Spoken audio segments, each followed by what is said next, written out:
The story of Jeff the Killer. It began like an ordinary move to a new neighborhood. Jeff was just a teenager, quiet, withdrawn, a little awkward. He had an older brother named Liu, who was the only one he truly connected with. But Jeff was different. People noticed it. His silences stretched too long, his stares lingered, and there was a darkness behind his eyes that others couldn't explain. Soon after moving in, Jeff and Liu were confronted by a group of bullies. At first, Jeff ignored them, but something inside him snapped when they cornered Liu. He fought back not with fists like a normal kid, but with a kind of brutal violence that shocked everyone. He beat them until their faces were unrecognizable, leaving them crumpled and broken. That night, something in Jeff changed. He no longer felt fear, no guilt, only a strange, intoxicating sense of power. Days later, the bullies came for revenge, bringing knives. In the fight, Jeff defended himself viciously. He won, but not without cost. One of the bullies lit him on fire, burning his face and body beyond recognition. Jeff spent weeks in the hospital. His skin turned ghostly pale, his lips burned away into a permanent, twisted smile. When the doctors offered reconstructive surgery, Jeff refused. He liked what he saw in the mirror. His mother noticed he stopped sleeping, his eyes permanently wide, ringed with deep shadows. One night she caught him carving at his face. "What are you doing, Jeff?" she cried. He turned to her, smiling too wide. "I'm making myself beautiful." She realized then what he had done. He had cut his eyelids open, so he would never sleep. His grin stretched unnaturally across his face. That night, Jeff snapped. He killed his parents in cold blood. Then he crept into Liu's room, knife in hand. His brother woke to Jeff's pale, smiling face hovering over him. "Go to sleep," Jeff whispered. The blade came down, and Liu's scream was the last sound heard in that house. From then on, the legend of Jeff the Killer spread, pale as a corpse, with black hair, lidless eyes, and that horrific carved smile. He stalks the night with a kitchen knife in hand. Those unlucky enough to wake up to see his face are said to hear only one thing before their life ends: go to sleep. The Russian sleep experiment. In the late 1940s, Soviet researchers conducted a secret military experiment. Their goal was simple but disturbing: to test a new gas-based stimulant that could keep soldiers awake indefinitely. 5 political prisoners were chosen. Their promise? If they stayed awake for 30 days straight, they would be freed. They were sealed inside an airtight chamber, filled with the experimental stimulant gas. Microphones and cameras watched them day and night. For the first 5 days, everything went as planned. The prisoners spoke in hushed tones, sharing secrets they had never told before. But by day 9, their behavior shifted.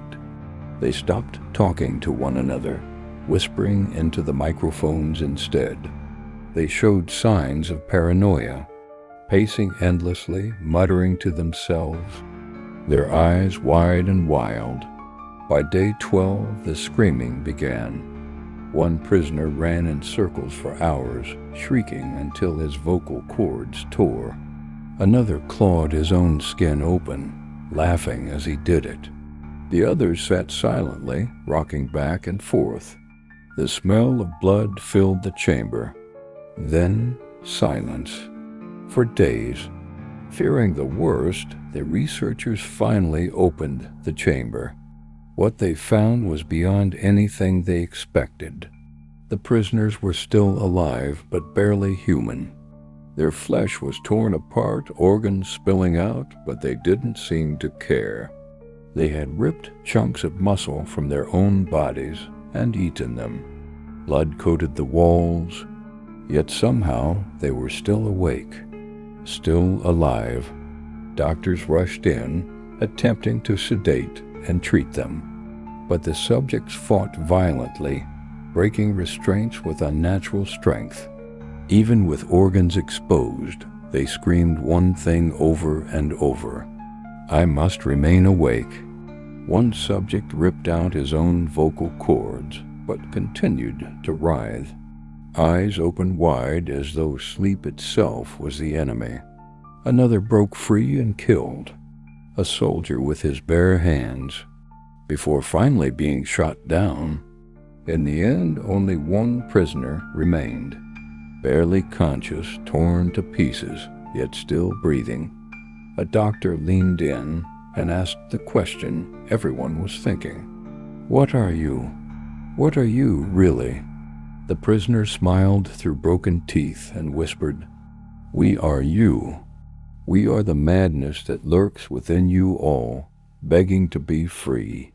We are what you hide from in your beds every night, and what you sedate into silence with sleep." Then, with a final laugh, his heart stopped. The experiment was never spoken of again, waiting for the day someone tries to replicate the test. The Rake. In 2003, a series of strange encounters began circulating across early internet forums. People from different parts of the world were describing the same thing: a pale, emaciated humanoid creature with hollow eyes and unnaturally long fingers. Some called it a demon, others a hallucination, but eventually the name stuck: the Rake. One of the earliest and most disturbing accounts came from a woman in New York. She claimed she woke in the middle of the night to the sensation of being watched. At first, she thought it was her husband, but when she reached for him, he was still asleep beside her. Slowly, her eyes adjusted to the dark, and that's when she saw it. At the foot of the bed crouched a figure, pale skin stretched tightly over its bones, hands gripping the mattress with long, claw-like fingers. Its eyes, black and endless, locked with hers. It didn't move. It didn't breathe. It simply stared.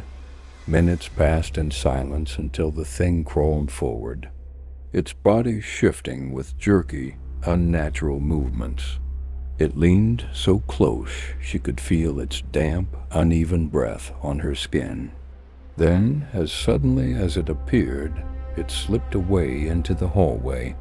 She sat frozen in terror until the sound of the front door creaking open filled the house. When she finally woke her husband, trembling and in tears, the creature was gone. But hours later, her husband was found dead, torn apart, as though by wild animals. Other reports began to surface.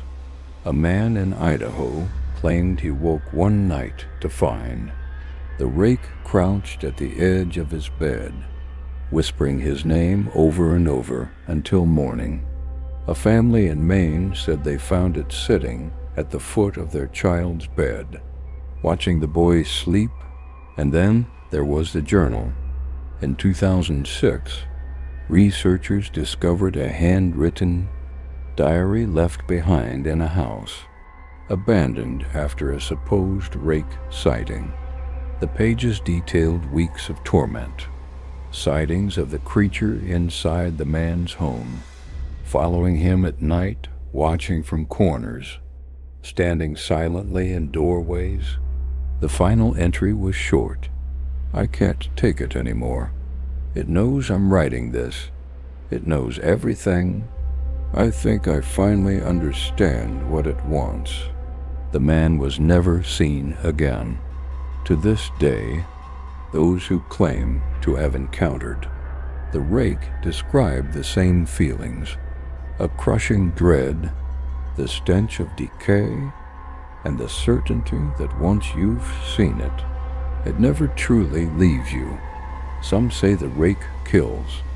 Others insist it waits, watches, follows, and if you ever wake up in the night, heart pounding, and see a pale figure crouched at the foot of your bed, don't move, don't breathe, and above all, don't look it in the eyes.